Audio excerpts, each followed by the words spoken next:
আসসালামু আলাইকুম প্রিয় শ্রোতা বন্ধুরা, আপনারা সকলে কেমন আছেন? আশা করি ভালোই আছেন। আমিও আলহামদুলিল্লাহ ভালো আছি। আজ আবারও নিয়ে চলে এসেছি আপনাদের জন্য মিষ্টি আপুর জীবনে ঘটে যাওয়া বাস্তব ঘটনার দ্বিতীয় খণ্ডের প্রথম পর্ব। প্রথম খণ্ডের শেষ পর্বে আপনারা জানতে পেরেছিলেন কিভাবে অনন্তা আপুর উপর ভর করেছিল এক ভয়ঙ্কর অতৃপ্ত আত্মা, এবং সেই পরিস্থিতি ধীরে ধীরে এতটাই ভয়াবহ রূপ নিয়েছিল যে পুরো পরিবার আতঙ্কিত হয়ে পড়েছিল। এমনকি পীর সাহেব পর্যন্ত আমাদের জানিয়ে দিয়েছিলেন আমরা নাকি অনেক বড় ভুল করে ফেলেছি এখানে এসে।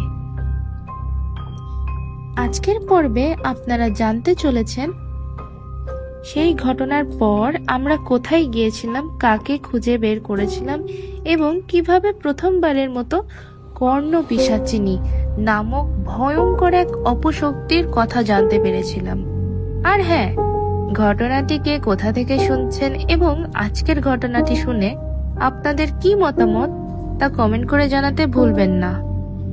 এবং এরকম আরো নতুন নতুন হরর এক্সপিরিয়েন্স করতে কিংবা হরর অডিও পডকাস্ট শুনতে অবশ্যই আমাদের পেজটি ফলো করতে ভুলবেন না এবং চ্যানেলটি সাবস্ক্রাইব করতে ভুলবেন না।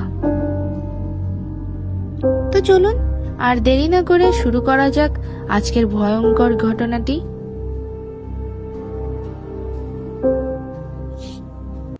খালামণি শুনলে যেহেতু দুশ্চিন্তা করবে, সেজন্য আম্মু খালামণিকে কিছুই জানায়নি, সবটা গোপন রেখেছিল। আর আমরাও কিছু জানাইনি। পীর বাবা আমাদের একটা খোঁজ দেন। তিনি বললেন 2 গ্রাম পরে বিক্রমপুর নামে একটি গ্রাম রয়েছে, সেখানে একজন সাধক রয়েছেন। উনি মুসলিম এবং হিন্দু দুই ধর্মাবলম্বী পালন করেন এবং সাধনা করে অনেক সিদ্ধি হাসিল করেছেন। তিনি আমাদেরকে ওনার ঠিকানা এবং যাওয়ার সম্পূর্ণ বন্দোবস্ত করে দিলেন। আমি এবং আমার 2 ভাই মিলে পরদিন সকালে রওনা দিলাম। সত্যি বলছি, রাস্তায় যাওয়ার সময় মনে হচ্ছিল রাস্তা যেন শেষই হচ্ছে না, শুধু চলেই যাচ্ছি তো চলেই যাচ্ছি। যেখানে 2 ঘন্টার রাস্তা, সেখানে পৌঁছাতে আমাদের প্রায় 5 থেকে 7 ঘন্টা লেগে গিয়েছিল। ওখানে পৌঁছানোর পর আরেক মুসিবতে পড়লাম। সেটি হলো প্রচন্ড ঝড় তুফানের সম্মুখীন হতে হয়েছিল। কিন্তু আশ্চর্যের বিষয় কি জানেন? সেটা হচ্ছে আমরা যেখানে দাঁড়িয়েছিলাম বা যে এলাকাতে ছিলাম, শুধুমাত্র সেই এলাকাতেই ঝড় বৃষ্টি বা তুফান হচ্ছিল, কিন্তু আশপাশের অন্যান্য এলাকায় নাকি একেবারেই স্বাভাবিক ছিল। ঠিক তখনই আমাদেরকে উদ্ধার করতে চলে এসেছিলেন সেই সাধক, এবং উনি আমাদেরকে সেই ঝড় বৃষ্টির হাত থেকে রক্ষা করেন। সেই সূত্র ধরেই আমরা জানতে পারি এই সবকিছুই নাকি ছলনা, সেই প্রেতাত্মাই করছিল এই সব কিছু, যাতে আমরা উনার পর্যন্ত পৌঁছাতে না পারি। উনি আমাদের মুখ থেকে পুরো ঘটনাটি শোনার পর আমাদেরকে কিছুটা আঁচ করে বললেন এটা নাকি কোনো সাধারণ প্রেতাত্মা ছিল না, পূর্ণিমা খালামণির আত্মার সঙ্গে মিশে গিয়েছিল কর্ণ পিশাচিনী। যারা জানেন না কর্ণ পিশাচিনী কি জিনিস, তাদের উদ্দেশ্যে বলতে চাচ্ছি, কর্ণ পিশাচিনী বাংলাদেশ ও পশ্চিমবঙ্গের তন্ত্রভিত্তিক গুপ্ত ও ভৌতিক গল্প জগতের বেশ পরিচিতি এক যখিনী বা পিশাচিনীর নাম। এটি কোনো সাধারণ ভূতের মতো নয়, বরং তন্ত্র উপজীবী কিংবা পিশাচতন্ত্রের এক বিশেষ শক্তি হিসেবে উল্লেখিত হয়। বিভিন্ন তন্ত্র গ্রন্থ যেমন রুদ্রাজামাল তন্ত্র মতে কর্ণ পিশাচিনী হলেন 64 যোগিনীর মধ্যে একজন, অর্থাৎ শক্তির এক বিশেষ রূপ কিংবা মহাশক্তিধর যখিনী। ভূততন্ত্র ভিত্তিক কথায় তাকে ঋণাত্মক শক্তি ও ধ্বংসের সঙ্গে জড়িয়ে একটি পিশাচিনীর হিসেবে দেখা হয়। তবে আহ্বান মানেই কিছু ক্ষেত্রে ধ্বংসের পথে খুলে যাওয়া, বিশেষ করে আকাল মৃত্যু কিংবা মানসিক ধ্বংসের আশঙ্কা। আর এটা কোনো সাধারণ নাম নয়, এটি কোনো সাধারণ পিশাচও নয়, শুধুমাত্র বিশেষ সাধনার মাধ্যমেই তাকে একজন মানুষের শরীরে প্রবেশ করানো সম্ভব। এখন অনেকেরই মনে প্রশ্ন আসতে পারে, কর্ণপিশাচিনী সাধনা আবার কি জিনিস? চলুন এটাও আপনাদেরকে বিস্তারিতভাবে জানিয়ে দিই। তাহলে আমার বাস্তব ঘটনাটির পরবর্তী অংশ বুঝতে আপনাদের সুবিধা হবে। কর্ণপিশাচিনী সাধনা হলো এক রহস্যময় তান্ত্রিক অনুশীলন, যেখানে সাধক নিয়মিত পূজা, মন্ত্র, বামাচারী কিংবা পিশাচতন্ত্রের নিয়ম মেনে এই যখিনীর সঙ্গে যোগাযোগ করে সিদ্ধি লাভের জন্য চেষ্টা করে। কথিত আছে, সাধনা সিদ্ধ হয়ে গেলে কর্ণপিশাচিনী সাধকের কানে মৃত বা জীবিত কারো অতীত ভবিষ্যৎ সম্পর্কে ফিসফিস করে বলতে শুরু করে, তবে তাকে বশ করে রাখতে পারে না।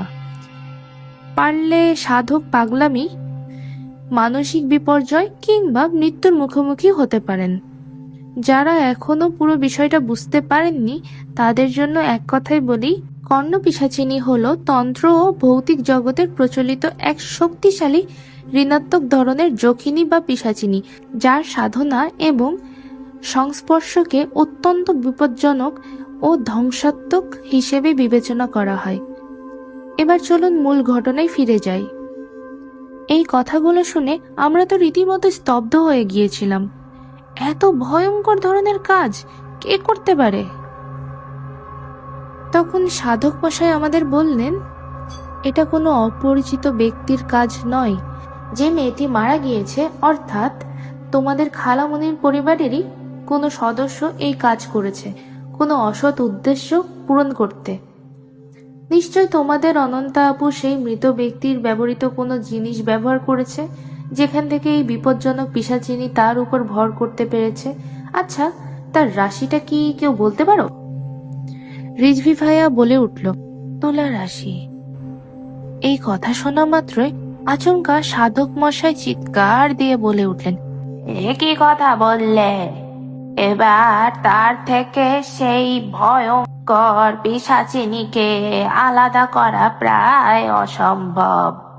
আমি বুঝি না বাবু, তোমরা এই যুগের বাচ্চা কাচ্চারা কেন যে সব জিনিসে এত বেশি আগ্রহ দেখাও। তোমাদের একটা ভুল তোমাদের বোনের জীবন পুরোপুরি নষ্ট করে দেওয়ার জন্য যথেষ্ট। আমরা সকলে মাথা নিচু করে রইলাম, কারণ আমরা জানতাম ভুলটা আমাদেরই। অনেক আগেই যদি আপুকে সব কথা বলে দিতাম তাহলে হয়তো জল এতটা গড়াতো না। কিন্তু এখন আর কিভাবে কি হবে এটা ভেবে দুশ্চিন্তা করার চাইতে উপায় বের করাটা মহত্বের কাজ হবে। যা হওয়ার তা তো হয়েই গিয়েছে। এখন শুধু আল্লাহর উপর ভরসা আর সেই সাধক মশাইয়ের উপর বিশ্বাস, যাতে উনি যেন কোনোভাবে কোনো একটা ব্যবস্থা করতে পারেন। অবশেষে অরুণ ভাইয়া বলে উঠল, তা মশাই, এটার জন্য কি কি সরঞ্জাম লাগতে পারে বলে আপনি মনে করেন, যেগুলো আমরা আপনাকে এনে দিতে পারি কিংবা আপনি আমাদেরকে জানাবেন? সাধক মশাই বললেন, ভালো প্রশ্ন করেছ বাবু। আচ্ছা শোনো, তোমরা একটা কথা বলি, মনে রাখবে মৃত ব্যক্তির জিনিস এবং ক্ষেত্র বিশেষ খুবই বিপজ্জনক হয়ে উঠতে পারে। তো এই পর্যন্তই থাক আজকের পর্ব, কারণ এরপরেই সাধক মশাই আমাদের এমন কিছু ভয়ঙ্কর তথ্য দিলেন যেগুলো শোনার পর আমাদের শরীর পর্যন্ত ঠান্ডা হয়ে গিয়েছিল। দ্বিতীয় খণ্ডের দ্বিতীয় পর্ব এবং শেষ পর্বটি আসবে খুব শীঘ্রই। সেখানে আপনারা জানতে পারবেন ঠিক কোন জিনিসগুলো অনন্তা আপু ব্যবহার করেছিল, কেন তাকে সেই ভয়ঙ্কর পিশাচিনী বেছে নিয়েছিল, এবং সেই রাতের ভয়াবহ যজ্ঞ বা ক্রিয়াতে আসলে কি ঘটেছিল। আপনার জীবনে যদি ঘটে যায় এরকম কোনো বাস্তবসম্মত রহস্যময় অতিপ্রাকৃতিক ঘটনা, তাহলে অবশ্যই আমাদের সাথে শেয়ার করতে ভুলবেন না। আপনার পরিচয় সম্পূর্ণ গোপন রাখা হবে ইনশাআল্লাহ। ঘটনাটি কে কোথা থেকে শুনছেন তা অবশ্যই কমেন্ট করে জানাবেন। আর এরকম আরো নতুন হরর এক্সপিরিয়েন্স শুনতে বা জানতে আমাদের পেজটি ফলো এবং চ্যানেলটি সাবস্ক্রাইব করে রাখতে ভুলবেন না। আমাদের ইমেল অ্যাড্রেস পোস্টের ক্যাপশনে দেয়া থাকবে, চেক করে নিতে ভুলবেন না। আজ চললাম এই পর্যন্ত। ভালো থাকবেন, সুস্থ থাকবেন। আল্লাহ হাফেজ।